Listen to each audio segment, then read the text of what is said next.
বিসমিল্লাহির রহমানির রহিম, আলহামদুলিল্লাহ, ওয়াসসালাতু ওয়াসসালামু আলা রাসূলিল্লাহ ওয়া বা'দ। তোমরা প্রশ্ন করেছ যে রমজান মাসের প্রস্তুতি কেমন হওয়া উচিত বা রমজান মাসের আগে আমাদের কি কোনো বর্জনীয় করণীয় আছে কিনা। আমরা এখন শাবান মাসে আছি, আলহামদুলিল্লাহ। শাবান মাসে রাসূলুল্লাহ সাল্লাল্লাহু আলাইহি ওয়াসাল্লাম বেশি বেশি সাওম পালন করতেন।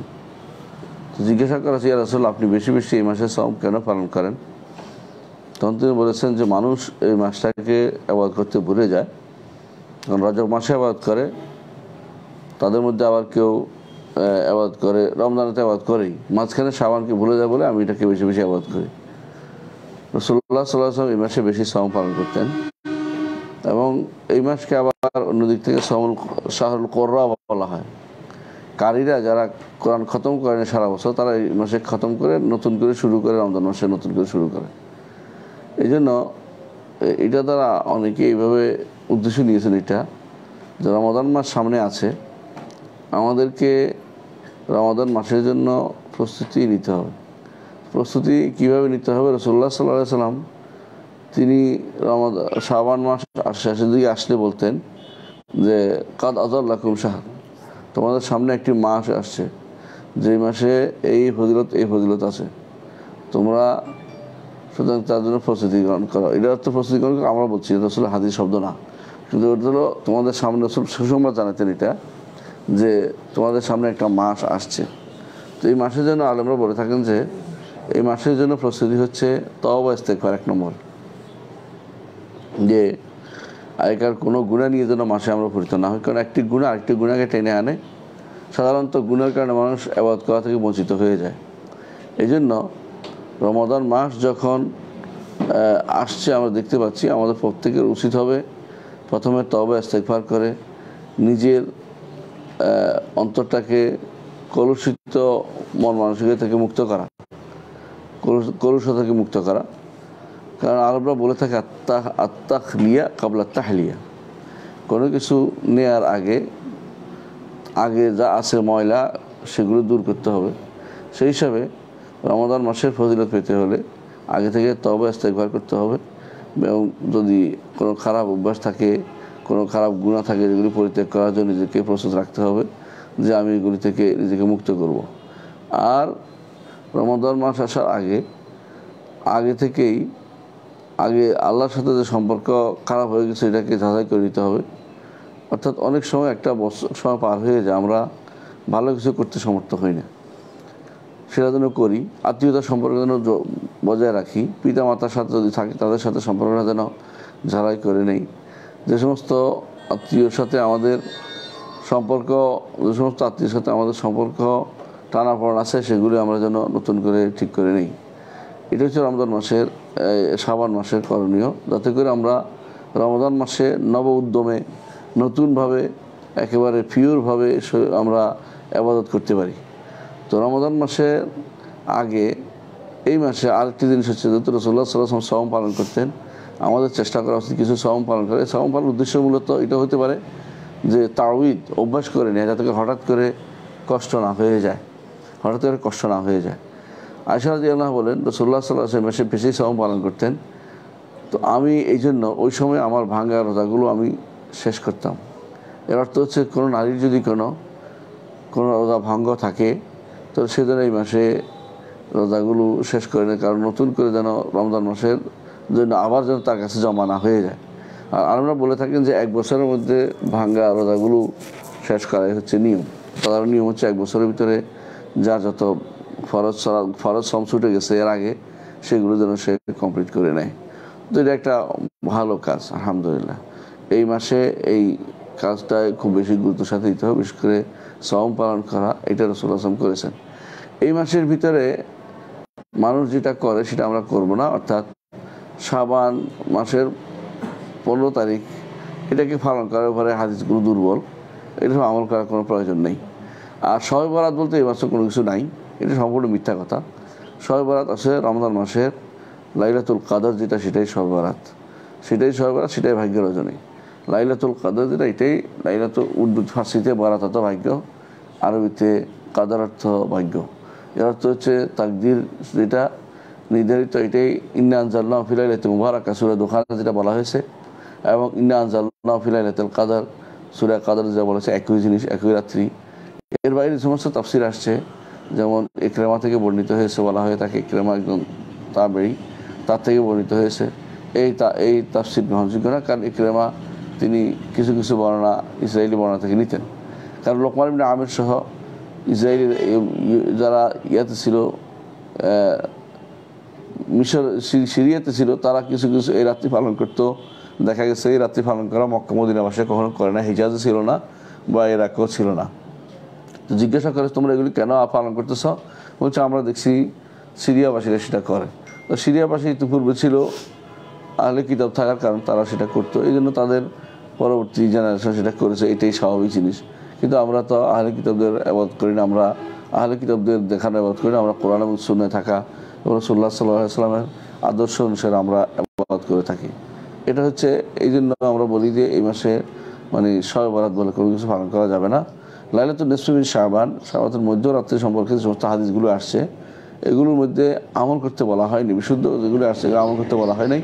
আর বানোয়ার যে সমস্ত হাদিস সেগুলো আমরা আলোচনা করার যোগ্য মনে করি না। আর যেগুলো আসছে, যেগুলোর মধ্যে আসছে একটা হচ্ছে আল্লাহ তাআলা ক্ষমা করে দেন লাইলাতুন নিসফি মিন শাবানে, তিনি ক্ষমা করে দেন যারা শিরিক করবে না এবং যারা পরস্পর বিদ্বেষ পোষণ করবে না তাদেরকে তিনি ক্ষমা করে দেন। এর অর্থ হচ্ছে এটা ছাড়া জিনিস, একটা শিরিক ছাড়তে হবে এবং বিদ্বেষ ছাড়তে হবে, অর্থাৎ নতুন কোনো আমলের কথা সেখানে উল্লেখ করা হয়নি। এবং এটা হচ্ছে এমন একটা হাদিস যেটাকে অনেকে দুর্বলও বলেছেন, কিন্তু শেখুল আলবানী সহিহ বলার কারণে অনেকে দেখছেন যদি আমল করতে হয় তো ছাড়তে হবে, কারণ নতুন কোনো আমলের কথা কিছু নেই। আর ওই সমস্ত হাদিসগুলি বানোয়ার যেখানে বলা হয়েছে যে আল্লাহ তাআলা এই রাত্রিতে এত এত এত এত মানুষকে ক্ষমা করে দেন, অমুক গানাম গোত্রে ছাগলগুলোর যে ইয়াগুলো আছে, বেড়াগুলোর সেগুলোর যত আছে পশম আছে এগুলির পরিমাণ, এইটা হাদিসগুলি দুর্বল।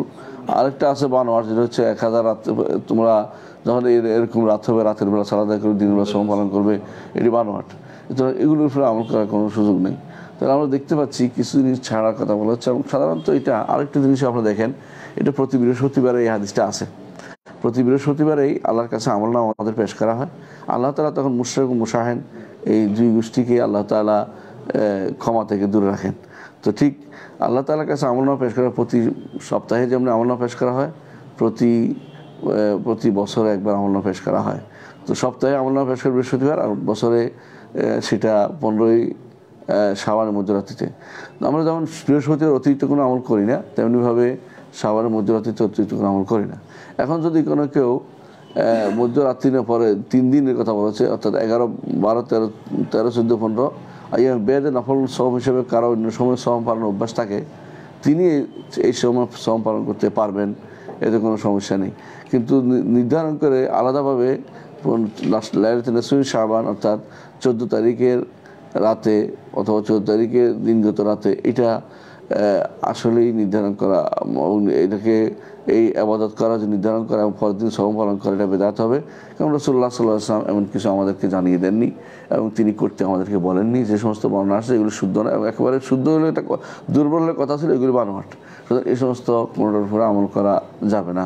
আরেকটি জিনিস আমাদের দেখা দরকার, সেটা হচ্ছে মাস 14 তো 29 দিনে হয় এবং 30 দিনে হয়। লাইলাতুন নিসফ কোনটা আগে ধরা হবে? 14 তারিখের রাত্রিতে আপনি হিসাব করবেন, কোথাকার 14 তারিখ ধরবেন, এগুলি শরীয়তে হিসেবে কোনোটাই কিন্তু নির্ধারণ করে দেয় নাই। তো আমরা লাইলাতুন নিসফি মিন শাবান নির্ধারণ রাসূলুল্লাহ সাল্লাল্লাহু আলাইহি ওয়াসাল্লাম আমাদেরকে আমল করতে বলেন না, আমরা আমল করব না। এবং এটা নির্ধারণ করার জন্য বেহুদা আদা জল খেয়ে নামবো না, আমরা এটা আসলেই আমল করব না। এটা হলো স্বাভাবিক জিনিস, এবং এই রাত্রি স্বাভাবিক রাতের মতোই আমাদেরকে নিয়ে নিতে হবে, কারণ এটা আসলে কোনো বিশেষ কিছু আসে নাই। রমজান মাসে আমাদের কি করণীয় আছে এটা আমাদের দেখা দরকার। রমজান মাস আসছে, অর্থ হচ্ছে আমাদেরকে আল্লাহ তাআলা যে নির্দেশনা দিয়েছেন সেটা আমাদেরকে সেটার জন্য প্রস্তুত হতে হবে। আল্লাহ তাআলা বলেছেন, ইয়া আইয়ুহাল্লাযীনা আমানু, হে ঈমানদারগণ, কুতিবা আলাইকুমুস সিয়ামু কামা কুতিবা আলাল লাযীনা মিন ক্বাবলিকুম লাআল্লাকুম তাত্তাকুন, তোমাদের উপর সওম ফরজ করা হয়েছে যেমন তোমাদের পূর্ববর্তীদের ফরজ করা, যাতে তোমরা মুত্তাকি হতে পারো। রমাদানের মূল উদ্দেশ্য তাকওয়াবান করা, সমস্ত ইবাদতের মূল উদ্দেশ্য তাকওয়াবান করা। সালাতও তাকওয়াবান বানায় মানুষকে, যাকাত, সওম, হজ সবগুলি তাকওয়া বানানোর উদ্দেশ্য। এই জন্য প্রত্যেক ইবাদতের সাথে আপনি তাকওয়ার যোগ দেখতে পাবেন। রমাদান স্পেশালি মানুষকে একজন মানুষকে তাকওয়াবান করে। কারণ দেখেন তো আপনি খাচ্ছেন না অথচ খাইতে পারতেন, আপনার খাইতে কেউ নিষেধ করেন, নিজেকে নিজে কন্ট্রোল করছেন যে আল্লাহকে ভয় করে আপনি খাচ্ছেন না। ইয়েদাও তাআমাহু ওয়া শারাবাহু মিন আজলি রাসূলুল্লাহ সাল্লাল্লাহু আলাইহি ওয়াসাল্লাম বলেন, হাদিসে কুদসি আল্লাহ তাআলা বলেন সে তার খাবার এবং পানি আমার জন্য শুধু চায়। তো এই যে পরিত্যাগ করা, এটা সওম নলে হবেই না, আপনি না খায় অর্থাৎ খেয়ে ফেললে সওমটা হচ্ছে না। এই জন্য সওমের মধ্যে রিয়ার প্রশ্ন আসতেছে না। রিয়া হইলে কথা হবে, কথা দ্বারা হচ্ছে, কিন্তু দেখাইতে পারতেছে না। কারণ খাওয়ার জিনিসটা তো খাইলে না দেখাবে, না খাইলে দেখানো হয় না। এই জন্য আলেমরা বলে থাকেন যে যেই কারণে ফেরেশতারা লিখতে পারে না, এবং এটা আল্লাহ তাআলাই লেখেন আসওয়ামু লি ওয়া আনা আজজি বিহি, যে সওম আল্লাহর জন্য রাখা হয়, তিনি তার প্রতিদান দেবেন। কারণ সওমের লিখবে কি, ফেরেশতারা বলে যে সওম রাখছে তো এটা লিখবে কি, এই জন্য আল্লাহ তাআলা তিনিই লিখবেন, অর্থাৎ সব তিনি বিনা হিসাবে দিবেন, 700 গুণ বা আরও বেশি দিবেন। কারণ ফেরেশতারা এটার ব্যাপারে লেখার ব্যাপারে কিছু পায় না, যে সে করছে না খাচ্ছে না, করাটা লেখা যায়, করছে না খাচ্ছে না কয়টা লিখবে, মানে আপনি ঘুমাচ্ছেন না খাচ্ছেন না কত রকমের এতগুলি পজিটিভলিগুলি লেখার জিনিস।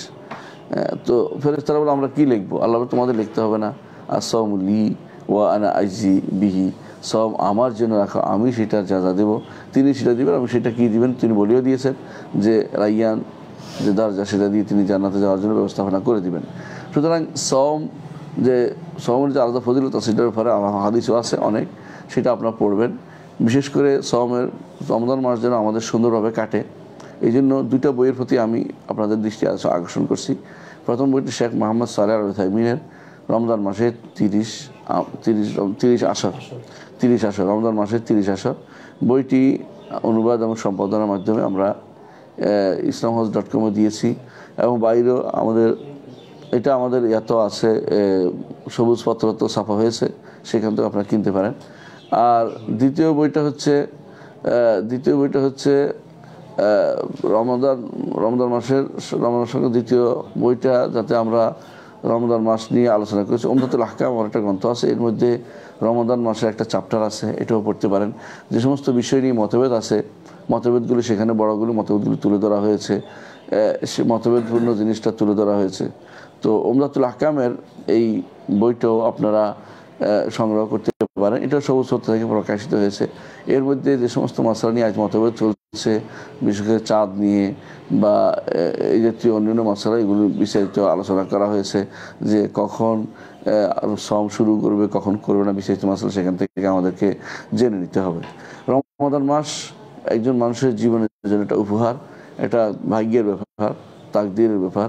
এটা যে পেয়েছে, যে রমজান পায়নি, সে সমান হতে পারে না। এই জন্য আমাদের উচিত রমজান মাসকে কাজে লাগানো। আমরা জানি একটা হাদিসে আছে, রাসূলুল্লাহ সাল্লাল্লাহু আলাইহি ওয়াসাল্লামের সময় 2 ভাই ইসলাম গ্রহণ করেছেন। একজন যুদ্ধে মারা গেছে, আরেকজন 1 বছর পরে মারা গেছে। রাসূলুল্লাহ সাল্লাল্লাহু আলাইহি ওয়াসাল্লামের এক সাহাবী তার দুইজনকে স্বপ্নে দেখছেন যিনি 1 বছর পরে মারা গেছেন বিছানায়, তিনি অনেক উপরে, আর যিনি জান্নাতের উপর অনেক উপরের তবকায় আছেন। আর যিনি শহীদ হয়ে মারা গেছেন, আগে মারা গেছেন, তিনি সেই মর্যাদা যেতে পারেন নাই। তো জিজ্ঞাসা করেছি, ইয়া রাসূল এটা কেন হলো? বলছে আলাইসা কাদ সামা মা'ানা রমাদান, সে কি আমাদের সাথে রমজান মাস সওম পালন করে নাই?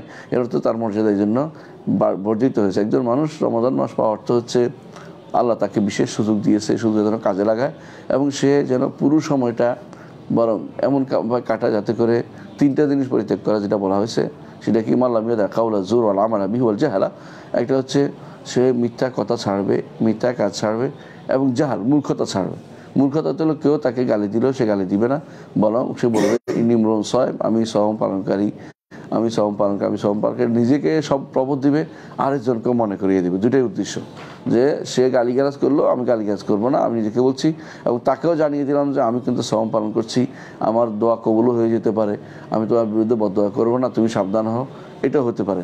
অথবা তাকে সাবধান করে নিজের সাবধান হয়, এটা হতে পারে। মোট কথা আমাদেরকে রাসূলুল্লাহ সাল্লাল্লাহু আলাইহি ওয়াসাল্লাম কীভাবে সওম পালন করতেন সেভাবে সওম পালন করে যেতে হবে। এই বিষয়ে ফয়সাল বারদানির লেখা বাংলা অনুবাদ islamhouse.com আছে। রাসূলুল্লাহ সাল্লাল্লাহু আলাইহি ওয়াসাল্লাম যেভাবে সওম পালন করতেন এটাও পড়তে পারেন, খুব ভালো একটি বই। এটা বাংলা ভাষায় ছাপাও হয়েছে, তবে এটা আপনি islamhouse.com ফ্রি আপনি পাবেন, পড়তে পারেন। যেভাবে রাসূলুল্লাহ সাল্লাল্লাহু আলাইহি ওয়াসাল্লাম পালন করতেন শেখ ফয়সাল আল বাহদানি, এটাও পড়তে পারেন। আল্লাহ আমাদেরকে রমজান মাস থেকে উপকৃত হওয়ার তৌফিক দান করুন এবং রমজান মাসের আমল থেকে আমরা যেন সবগুলো আমল করতে পারি তৌফিক দান করুন। রমজান মাসে আমরা নব উদ্যমে যেন ইবাদত করতে পারি, আল্লাহ সে তৌফিক দিন। গুনাহ খাতা থেকে আমরা দূরে থাকতে পারি, সে তৌফিক দিন। আমাদেরকে রমজান মাস যেন আমাদের জন্য বরকত, রহমত এবং গুনাহ থেকে মুক্তির জন্য একটা ফাতিহা হয়, আল্লাহ যেন সে তৌফিক দেন।